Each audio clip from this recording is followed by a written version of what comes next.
We did it to just warm you guys up.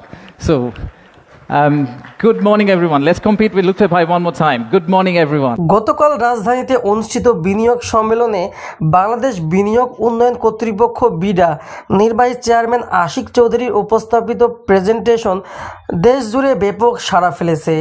সামাজিক যোগাযোগ মাধ্যমে তার সাবলীল ও তথ্যবহুল উপস্থাপনা বেশ প্রশংসিত হয়েছে।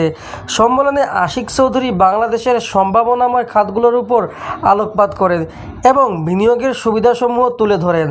তার বক্তব্য দেশের অর্থনৈতিক উন্নয়নে বিনিয়োগের গুরুত্ব ও ভবিষ্যৎ পরিকল্পনা স্পষ্টভাবে উপস্থাপিত হয়।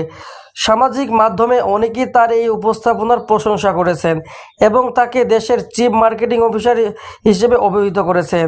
তারা মনে করেন আশিক চৌধুরীর মতো মেধাবী ব্যক্তিত্বের নেতৃত্বে দেশের অর্থনৈতিক অগ্রগতিতে গুরুত্বপূর্ণ ভূমিকা পালন করবে। উল্লেখ্য, আশিক চৌধুরী একজন পেশাদার ব্যাংকার ও স্কাই ড্রাইভার, যিনি ৪১,০০০ ফুট উচ্চতা থেকে বাংলাদেশের পতাকা নিয়ে লাফ দিয়ে গিনেস ওয়ার্ল্ড রেকর্ডস নাম লিখিয়েছেন। তার নেতৃত্বে বিডা ভবিষ্যতে আরও বিনিয়োগ আকর্ষণে সক্ষম হবে বলে আশা করা যাচ্ছে। ফ্ল্যাগ সো আমি প্রায় ৪২,০০০ ফিট উচ্চতা থেকে ঝাঁপ দিয়েছি এবং প্যারাশুট খুলেছি ৪,৫০০ ফিট উচ্চতাতে। এর মাঝখানে যে গ্যাপটা হচ্ছে প্রায় ৩৭,৩০০ ফিটের মতো। এত লম্বা উচ্চতা ধরে কেউ ফ্ল্যাগ নিয়ে কখনো জাম্প করেনি। সো সেটা একটা ওয়ার্ল্ড রেকর্ড। আমরা যখন অ্যাটেম্পটা নিয়ে কাজ করা শুরু করলাম তখনই আমরা জানতাম যে ৪২,০০০ ফিট প্রায়, সেখানে আসলে কিছু ইনহেরেন্ট চ্যালেঞ্জ আছে। প্রথমত হচ্ছে যেখানে অক্সিজেন নাই, তো আমাদেরকে অক্সিজেন ট্যাঙ্ক নিয়ে জাম্প করতে হবে। বাতাসের টেম্পারেচার হচ্ছে -65 to 70 ডিগ্রি। ইনফ্যাক্ট আমরা যখন জাম্প করেছি -71 ছিল। তো সেই কারণে আমাদেরকে একটা থার্মাল স্যুট পরে জাম্প করতে হয়েছে যে ফুল বডি যাতে হাইপক্সিয়া হয়ে চলে না যায়।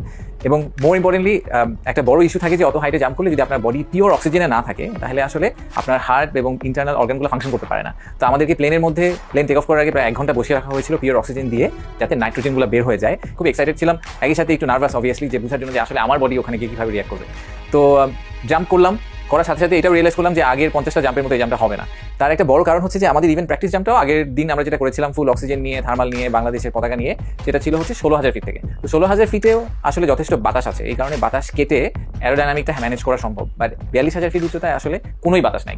সেটা হচ্ছে নাম্বার ১। নাম্বার ২ হচ্ছে যে এত উপর থেকে যেহেতু আমরা পড়ছি, ২০ সেকেন্ডের মধ্যে আমার ভেলোসিটি হয়ে গেল ৩২০ কিলোমিটার পার আওয়ার প্রায়।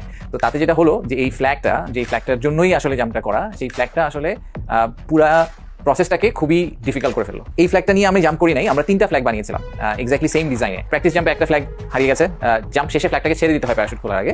আর ফাইনাল রেকর্ড জাম্পে আমি আরেকটা ফ্ল্যাগ লুজ করেছি, এই লাস্ট একটা ফ্ল্যাগ বাকি আছে। এই ফ্ল্যাগগুলা ওই স্পিডে একটা ছোটোখাটো বুনো ঘোড়াতে পরিণত হলো। তো যেটা হয়, একবার আমাকে এদিকে ছুড়ে মারে, আরেকবার ওদিকে ছুড়ে মারে। ফ্ল্যাগ ছাড়া যদি আমি জাম্প করতাম আসলে এটা ৮-১০টা জাম্পের খুব কাছাকাছি হতো, কিন্তু ফ্ল্যাগ সহ এই হাইটে যেহেতু কেউ কখনো জাম্প করে নাই, তাই পুরো জিনিসটা হঠাৎ করে একটা আননোন টেরিটরির মধ্যে একটা বড় চ্যালেঞ্জ দেখা দিল। তো আমার খুব ভালো মনে আছে যে এই যে খুব সুন্দর কয়েকটা ছবি এসেছে ভিডিওতে, দেখা যাচ্ছে যে বাংলাদেশের পতাকা নিয়ে একজন পড়ছে, হরাইজন দেখা যাচ্ছে এরকম গোল করে। এই ভিশনগুলো আমার মধ্যে আসলে নাই, এগুলো কিছুই আমার মনে নাই। প্লেন থেকে বের হওয়ার সাথে সাথে একটা সার্ভাইভাল মোডে চলে গেছিলাম। আমি কনস্ট্যান্টলি ফ্ল্যাগের দিকে তাকিয়েছিলাম, একটা ভয় যে ফ্ল্যাগটা ছিঁড়ে না বের হয়ে যায়, হাত থেকে না ছুটে যায়। তার চেয়ে বড় কথা যে আমার নিজের অ্যারোডাইনামিক ব্যালেন্স কমপ্লিটলি তখন কম্প্রোমাইজ। ফাইনালি আমি যখন নিচে এসে প্যারাশুট খুলেছি, তখনও আনফর্চুনেটলি ফ্ল্যাগের কারণে আমি একটা টার্মিনাল স্পিনে চলে গেছিলাম, ফ্যানের পাখার মতো ঘুরছিলাম। ওইটা স্কাইডাইভারদের জন্য খুবই ডেঞ্জারাস, কারণ হচ্ছে যে ওই সময় প্যারাশুট খোলার জন্য যে ব্যাগ যেটা আমাদের পিছিয়ে থাকে, ওই ব্যাগের যে হ্যান্ডেলটা ধরে টান দিতে হয় ওটা খুঁজেই পাওয়া যায় না, কারণ আপনি স্পিন করছেন। সো হাত পিছিয়ে নেওয়াই অলমোস্ট ইম্পসিবল হয়ে যায়। বাই দ্য টাইম প্যারাশুট খোলা হয়েছে, খুলে দেখি প্যারাশুট উপরে পেঁচিয়ে আছে, ওটাকে ছুটাতে বাই দ্য টাইম আমি একটা মোটামুটি সেফ পজিশনে আসতে পেরেছি, তখন আমি মাটির খুব কাছে। তো যেখানে নামার কথা তার থেকে এই কারণে অনেক দূরে একটা ধান খেতে গিয়ে পড়েছি।